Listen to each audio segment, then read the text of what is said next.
Vous êtes, mesdames et messieurs, sur NCA, la nouvelle chaîne africaine, et bienvenue à vous dans Frontal, votre rendez-vous qui vous plonge au cœur de l'actualité politique sur le continent. L'année 2025 est une année électorale en Afrique. En effet, plusieurs pays ont tenu et d'autres vont tenir cette année leur présidentielle. Le 12 octobre pour le Cameroun, le 25 octobre pour la Côte d'Ivoire et le 23 novembre pour la Guinée-Bissau. L'occasion pour nous d'aborder la question pourquoi les élections sont dans certains pays l'occasion de fortes tensions. Comment l'expliquer?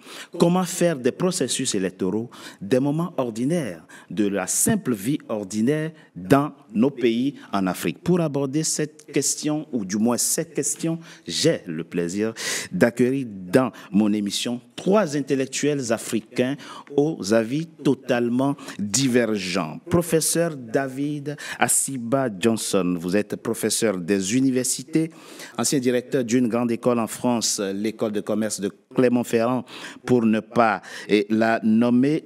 Vous êtes aussi mathématicien, économiste, grand analyste et politique, les civils, notamment francophones, qui sont à la tête des États africains, ne trouvent aucune grâce à vos yeux, en raison, selon vous, de leur manque de patriotisme. Pour vous, le contexte politique et géopolitique actuel demande qu'on ait à la tête de nos États des militaires patriotes, d'où votre soutien aux dirigeants de l'AES, mais on en parle au cours de cette émission. Merci, professeur. Merci à vous d'avoir accepté notre invitation. Vivien Manangou, vous êtes enseignant-chercheur, vous enseignez le droit à l'université Mariam Ngouabi de Brazzaville, après avoir enseigné pendant 9 ans le droit à l'université de La Rochelle en France. Vous avez un avis totalement différent, totalement opposé, dirais-je, à celui du professeur, mais on en parle au cours de cette émission. Vivien Manangou, merci d'avoir accepté notre invitation. Merci à vous de m'avoir accueilli. Thierry Moëlé, vous êtes vous aussi enseignant-chercheur, directeur conseil en management stratégique. Vous enseignez les stratégies des organisations et économies internationales dans de grandes écoles en France et autres universités. Vous êtes par ailleurs historiographe, écrivain, auteur de plusieurs livres, dont Le Pharaon inattendu en 3 volumes, Le souffle des saisons, puis vous êtes également l'auteur du livre Historiographie africaine et archéologie de l'esclavage. Pour vous, votre avis est un peu nuancé sur la question de la gouvernance politique en Afrique, mais on va l'aborder dans une approche historique. Merci d'avoir accepté notre invitation. On commence par vous, professeur David Asiba Johnson. Au début des années 90, plusieurs États du continent ont fait l'option des conférences nationales, à l'issue desquelles le multipartisme a été instauré comme système politique, avec comme idéal l'implémentation de la démocratie et de la démocratie électorale.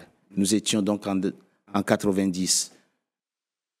Pour certains, peu avant la conférence de La Baule, pour d'autres, après la conférence de La Baule, la fameuse conférence à l'issue de laquelle François Mitterrand, nous étions en juin 90, demandait aux États africains l'ouverture de l'espace politique. Quel bilan on fait aujourd'hui, plus de 30 ans après cette amorce du processus démocratique en Afrique? On fait le constat que les élections sont, comme je l'ai dit dans mon introduction, l'occasion de fortes tensions. Comment vous le comprenez, ce phénomène? Vous me permettrez peut-être d'apporter une observation. D'abord, je ne pense pas que dans les années 90, c'était une ouverture à la démocratie. C'était une démocratie dictée par l'extérieur. Ça, il faut le garder à l'esprit. Bien sûr. Il est important de souligner, sur le plan systémique, est-ce que des nations asservies peuvent faire fonctionner leur démocratie dans un mode normal? Je ne crois pas. Lorsque les nations sont colonisées, le cas de l'Afrique, surtout le cas de l'Afrique de l'Ouest, vous regardez que c'est un jeu démocratique ou des règles démocratiques imposées par des forces extérieures. Donc, la démocratie n'est pas dans son régime normal de fonctionnement avec l'isogoria, c'est-à-dire le respect du droit, l'isonomia, le respect du droit et la liberté de la parole. Voyez-vous? Donc, la question qui se pose, ce n'est pas que je m'oppose à la démocratie. La démocratie est un système de gouvernance, mais la gouvernance doit être au service du développement de la nation. Et il existe différentes formes de gouvernance. Ce sont les nations ou les peuples qui doivent choisir leur mode de gouvernance. Vous voyez? Alors, je tiens à rappeler quand même quelque chose s'agissant des élections. Dans les années 1958, un exemple aussi qui était important de souligner, et qui était celui du Togo, et on a organisé des élections. Sylvanus Olympio était en prison. Il gagna les élections. Et à ce moment, le gouverneur français qui était en prison avait dit, normalement, écoutez, en tant que Premier ministre, vous avez gagné des élections, mais il n'est pas question que vous puissiez l'exercer. La population togolaise s'est soulevée. Et on a libéré le président, et c'est comme ça qu'il est devenu le Premier ministre du Togo. Donc vous voyez que lorsqu'on est sous des pressions, où on est une nation asservie, n'est-ce pas?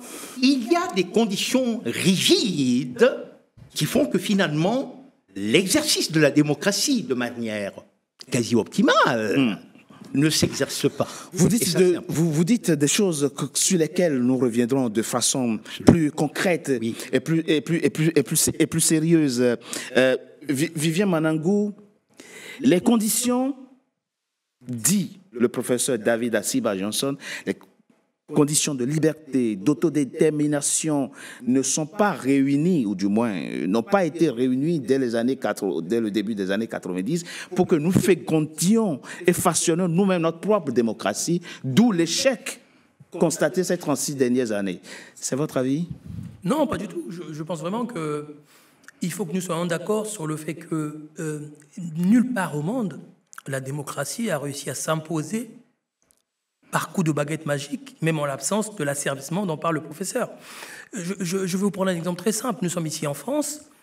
Si on part du principe que la démocratie française commence à partir de la Révolution 1789, rappelez-vous qu'en 1852, Napoléon fait un coup d'État. Oui. Nous sommes en France. Bien sûr. Et donc, la démocratie rime avec tâtonnement. De Gaulle aussi en fera un autre après. De Gaulle aussi en fera un autre. Oui. Rappelez-vous du référendum de 1946. Donc, les femmes en France ne votent qu'à partir de 1945. Nous sommes en France. On parle de la patrie des droits de l'homme. Donc, il faut, je crois, un peu de recul avec ces questions-là. On parle se dire qu'en Afrique, la démocratie devrait tout de suite être l'exemple du monde est une fausse considération. 58 à aujourd'hui, ça fait combien de temps? Ça fait même pas 70 ans. Il y a des difficultés, c'est vrai, c'est vrai. Nous avons des situations économiques qui sont aussi difficiles à faire coïncider avec une liberté totale des populations. Tout ceci est vrai. Cela ne veut pas dire que l'Afrique est la terre où il serait impossible d'implémenter la démocratie.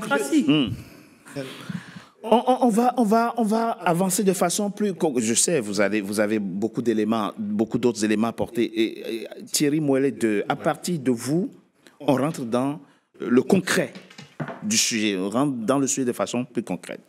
Le 8 septembre dernier, le Conseil constitutionnel ivoirien a rejeté la candidature de deux opposants, de deux figures principales de l'opposition ivoirienne. Déjà, de fortes tensions s'annoncent pour cette présidentielle. Il y a à peine 2 jours, la Cour suprême de la Guinée-Bissau a rejeté la liste, effectivement, de l'ancien Premier ministre Domingos Simões Pereira aux prochaines élections législatives. La question, c'est comment se fait-il que les moments où on doit choisir nos représentants à l'Assemblée nationale, où on doit élire nos présidents, là, on ne parle même pas encore de la gouvernance démocratique. On parle simplement du choix de dirigeants. Pourquoi c'est si compliqué? Pourquoi ça ne peut pas être un moment de fête, tout simplement?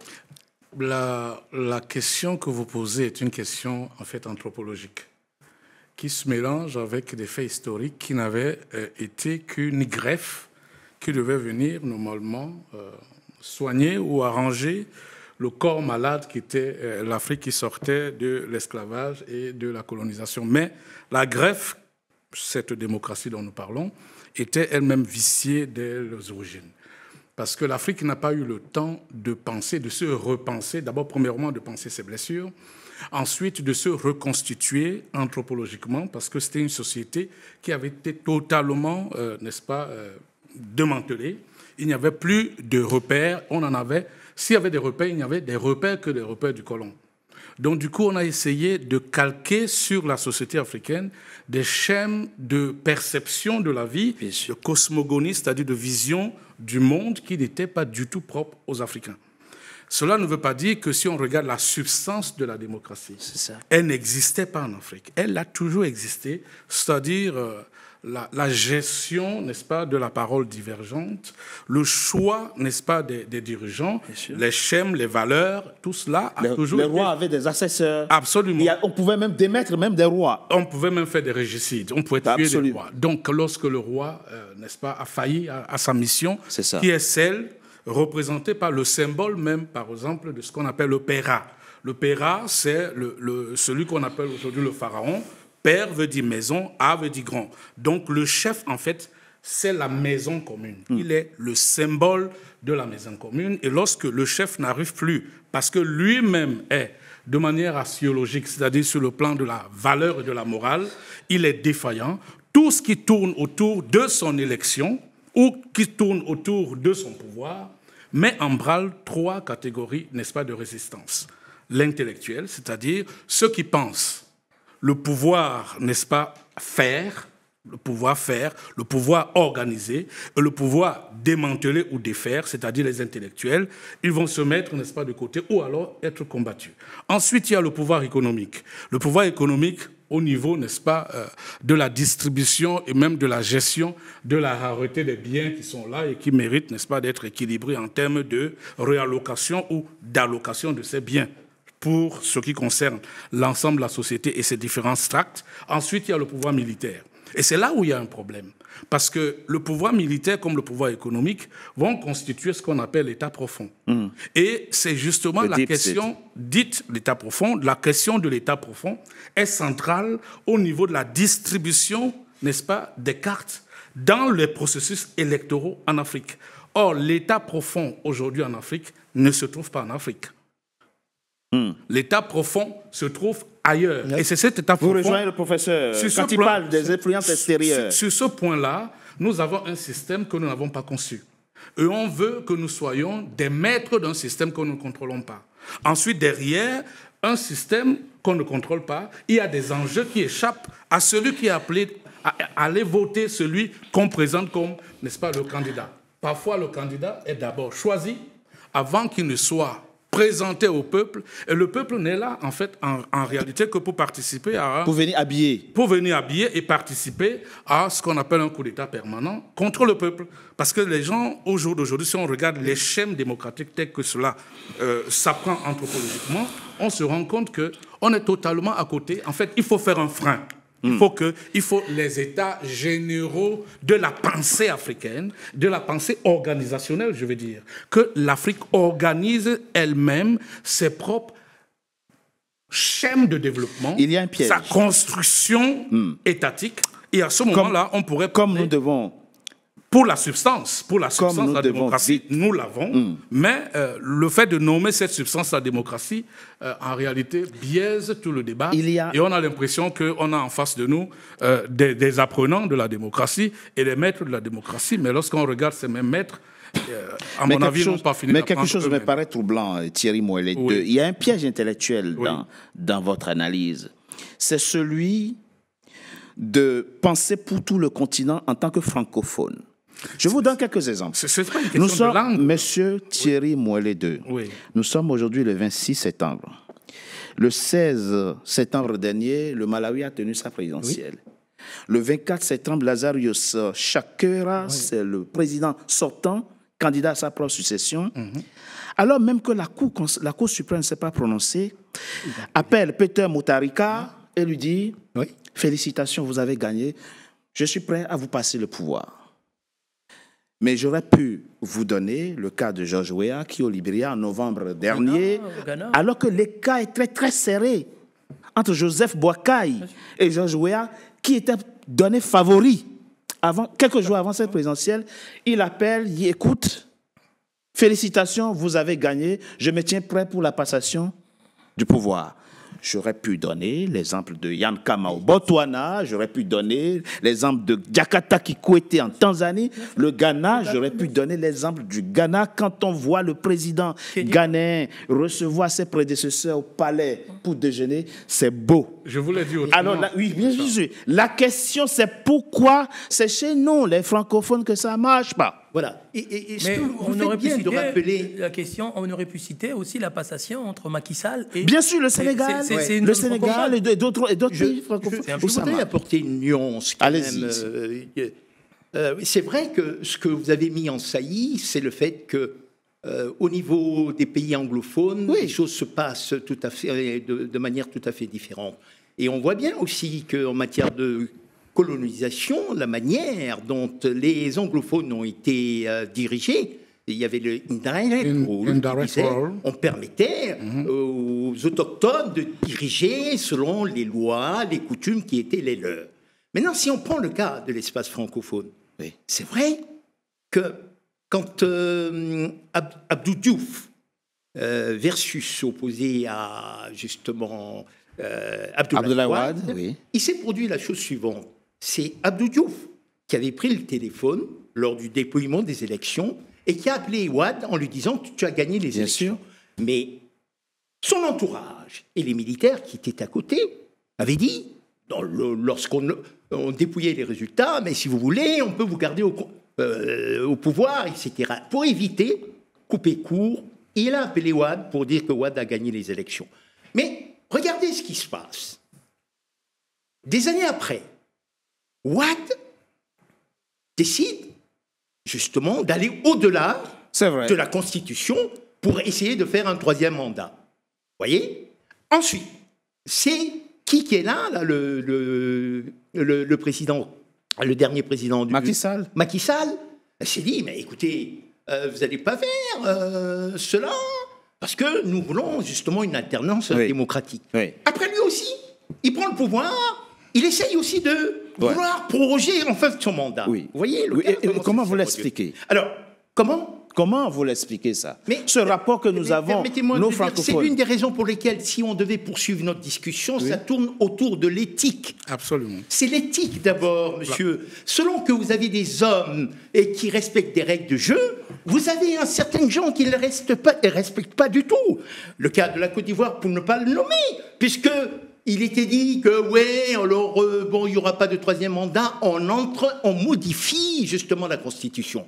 Moi, je pense que nous devons, on regardera les solutions qu'il faille apporter. Mais je pense qu'il est indispensable de travailler sur des constitutions qui bloquent et qui rigidifient la possibilité de ne pas justement contourner les règles. Mais c'est d'abord les hommes. Est-ce que les hommes sont conscients de dire... mais il faut une certaine alternance qui permette de voir les choses autrement et pour créer de la richesse. Voyez-vous, on a le sentiment que lorsque j'accède au suffrage, à la magistrature suprême, c'est de vouloir conserver ad vieternam le pouvoir. Et ça, c'est une caractérisation en fait, du continent africain. On va aborder ce point-là. Vivez Manago, très rapidement, monsieur, il y a deux bonnes nouvelles. Après quelques minutes d'échange, la première bonne nouvelle, c'est qu'au fond, l'Afrique, culturellement, est aussi capable d'implémenter la démocratie. Oui, en effet, oui. La deuxième bonne, puisque ça marche avec les anglophones. Exactement. La deuxième bonne nouvelle, c'est qu'il y a aussi des francophones qui, quand même, respectent les règles démocratiques. On a parlé du Sénégal, on aurait pu parler du Bénin. Lionel Zinsou, en 2016, prend son téléphone, avant même que la Cour constitutionnelle ne se prononce, appelle Patrice Talon et dit félicitations. Et lui aussi, il accepte de partir. Dans quelques mois, le Bénin aura 3 anciens présidents de la République. Donc, ça fait une deuxième bonne nouvelle. Bien sûr. Mais finalement, ce n'est pas une question culturelle. Non, Richard Tobé, c'est d'autant plus une question culturelle que quand je suis le professeur Johnson, je voudrais lui rappeler une chose toute simple que quelqu'un a évoquée au 19e siècle, qui s'appelait Montesquieu. Tout homme qui a un pouvoir est amené à en abuser. Et Montesquieu ne parlait pas des Africains. C'est vrai. Il ne parlait pas des Africains. Et il a rajouté, à la suite de cette phrase célèbre qu'on apprend à tous les étudiants en première année, Il faut donc que par la disposition des choses, le pouvoir arrête le pouvoir. Pourquoi M. Bolsonaro, qui n'est pas africain, était aujourd'hui en prison?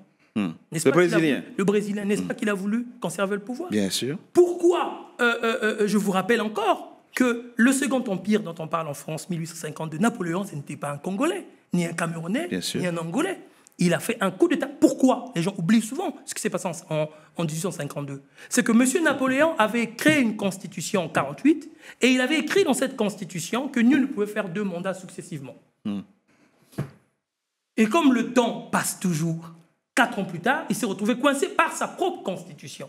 Et qu'est-ce qu'il a fait? Il a fait un coup d'État pour pouvoir rester au pouvoir. C'est le fameux coup d'État de 1852. Absolument. Et Napoléon n'était pas un Africain. Il n'était pas africain. Il n'était pas, il n'était pas congolais. Je propose qu'on marque une coup de pause. On se retrouve dans quelques instants pour la suite de notre émission. À tout de suite. À tout de suite.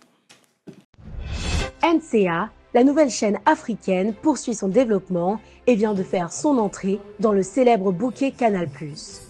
Disponible depuis ce 7 juillet sur le canal 9 et le canal 573, la chaîne panafricaine est désormais diffusée dans 45 pays du continent.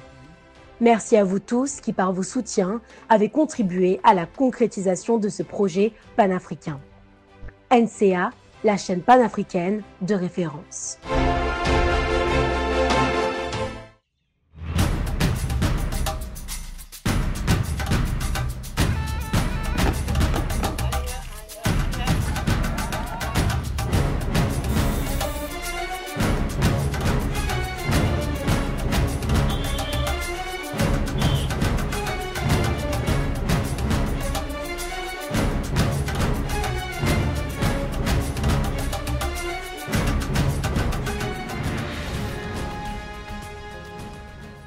NCA, la nouvelle chaîne africaine. NCA, the new African channel.